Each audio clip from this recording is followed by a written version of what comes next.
জাপানে 4 দিনের সরকারি সফর শেষে দেশে ফিরেছেন প্রধান উপদেষ্টা প্রফেসর মোহাম্মদ ইউনূস। প্রধান উপদেষ্টা ও তার সফর সঙ্গীদের বহনকারী সিঙ্গাপুর এয়ারলাইন্সের একটি নিয়মিত ফ্লাইট গত রাত 12:15 হযরত শাহজালাল আন্তর্জাতিক বিমানবন্দরে অবতরণ করে। জাপান সফরকালে প্রধান উপদেষ্টা টোকিওতে প্রায় 20টি কর্মসূচিতে অংশগ্রহণ করেন। সফরের তৃতীয় দিনে প্রধান উপদেষ্টা জাপানের প্রধানমন্ত্রী ইশিবার সঙ্গে দ্বিপাক্ষিক বৈঠক করেন। বৈঠকে জাপানি প্রধানমন্ত্রী বাংলাদেশকে বাজেট সহায়তা ও রেলপথ উন্নয়নের জন্য 1.063 বিলিয়ন মার্কিন ডলারের ঋণের প্রতিশ্রুতি দেন।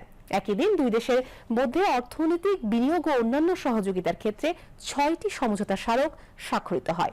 এদিকে সফরের দ্বিতীয় দিনে প্রধান উপদেষ্টা 30তম নিক্কেই ফোরাম ফিউচার অব এশিয়াতে মূল বক্তা হিসেবে বক্তব্য রাখেন।